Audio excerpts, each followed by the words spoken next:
First up is Dr. Abe Uman. Abe is the founder and CEO of MatMaCorp, located here in Lincoln.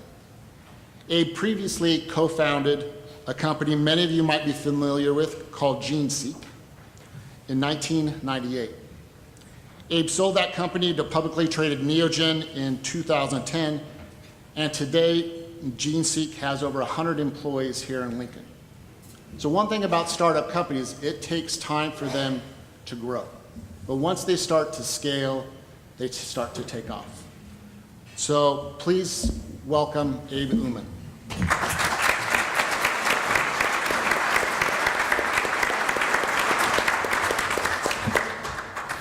Thank you, Dan. It's when I was sitting there, I realized my eyesight is extremely bad, and even these glasses don't help a whole lot. So if I am saying nonsensical things and you're seeing something else on the slide, forgive me. Anyway, MatMaCorp simply stands for Materials and Machines Corporation, and it's a whole lot of words to say in a short period of time, so we abbreviated it down to something that can be said quickly. We are right now located on 6400 Cornhusker Highway, the old Back to the Bible building, in a fairly large facility there. And what you can see on the left and right side at the bottom are our labs and a view of our engineering space. And we also just recently rented space at the Innovation Campus to do specialized work in virology and microbiology, basically. So this, again, suddenly I realize I can't see a thing.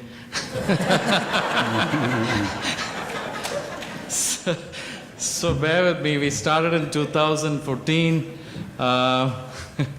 and right now we have about 24 people.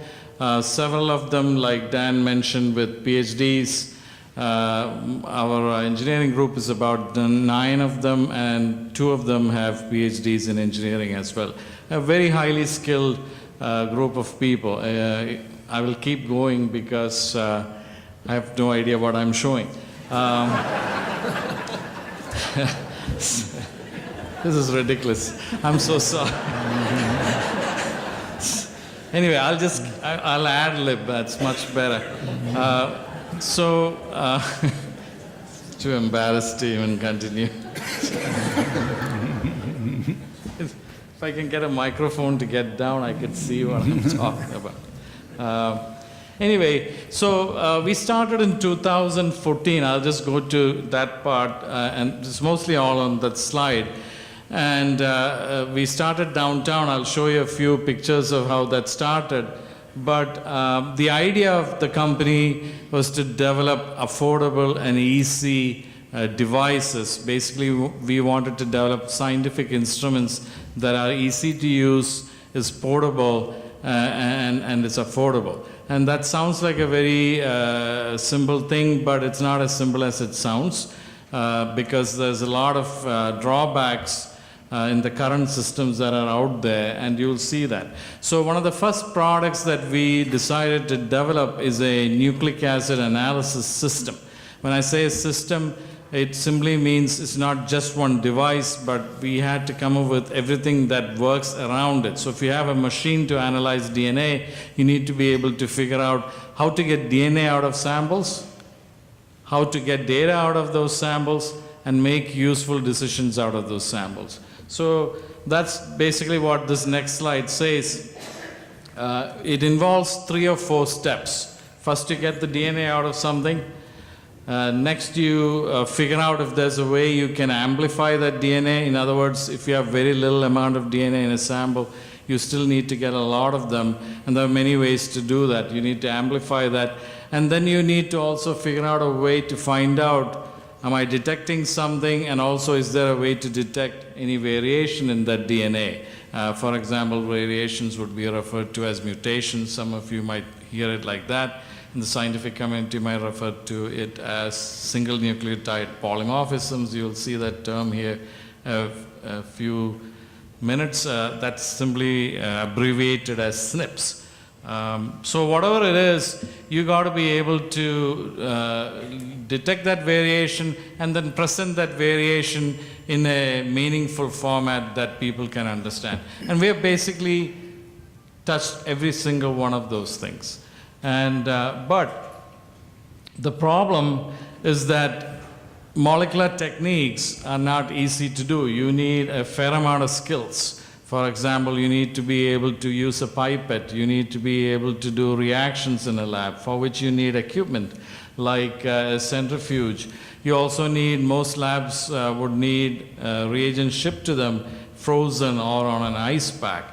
If you think of all those things, doing something like what I just mentioned before in the field, or take it to somewhere in the field in an ag situation, if you want to look for PRRS virus in pigs, for example, or a plant infection like a corn disease from a fungal infection in corn, you need to, if you can, take the technology to the farm and do it right there. And so these things prevent those kind of opportunities. So it's also expensive idea to do all these lab things. So how do we take all these things and make it simple? Again, since I can't see, I'm just going to flash through it. You can read them. But basically, we had to ask a lot of questions.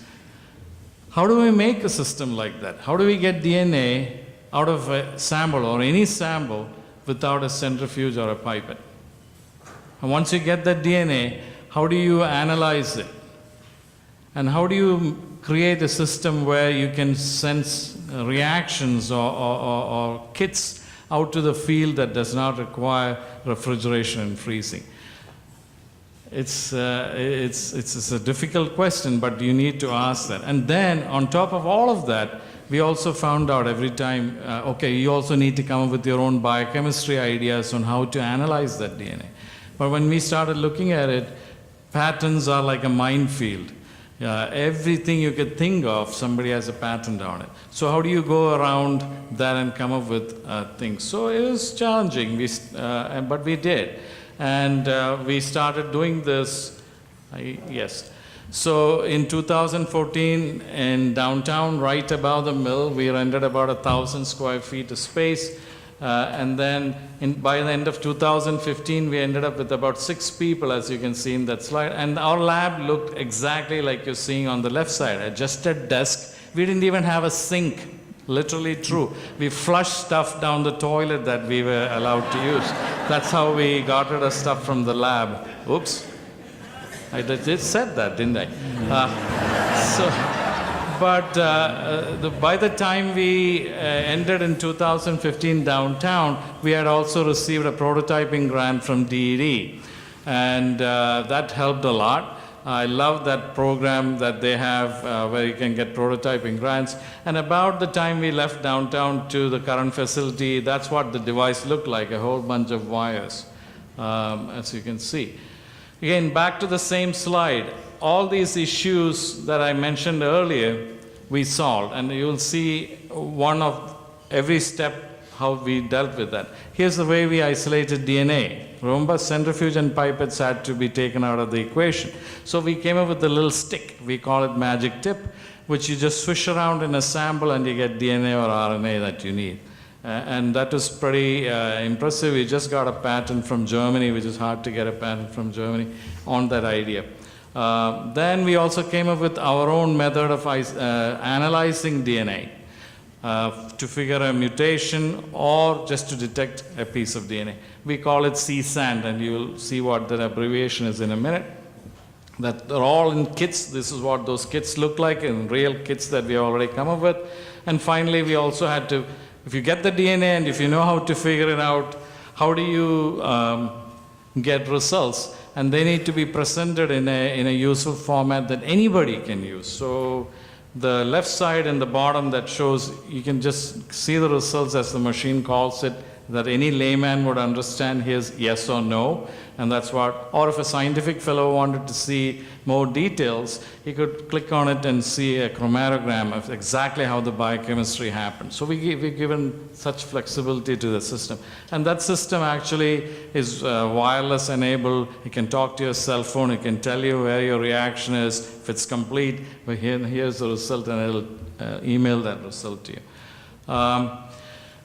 So let me give you a little bit more details. I still have time. So to get DNA out of a cell, this just gives you an idea what a cell looks like. If you know your basic biology, you realize that DNA is within a nuclei, and the rest of the cell is all different things like proteins and RNA and all kinds of other things that you need to get rid of. So you break open the cell, and then typically you need a reaction, and you're using a pipette, just like that picture shows.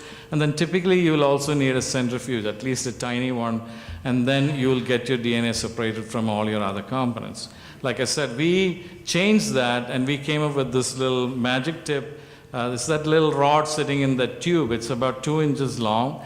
And on the left side, you see all the sample types we have tried. Basically, anything we have tried, from virus and bacteria all the way to human, has worked. And including dog poop. We have 3 dogs in the company, and we tried the dog poop, and that worked too. We could get the DNA off the dog and also the bacteria in the dog poop.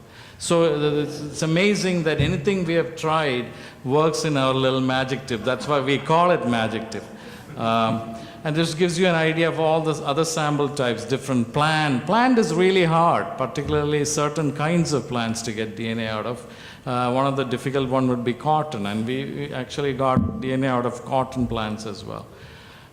The other thing is the biochemistry, like I mentioned. How do you detect whether there's a mutation or you can detect a virus or a bacteria in a sample of DNA?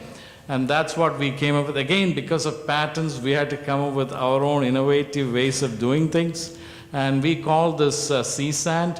It's combined sequence amplification and nucleotide detection, basically. It's a fancy term. And the reason we call it CSAND is there's a competing technology that was named about 10 years ago called the Golden Gate Assay out of San Francisco, the Golden Gate Bridge.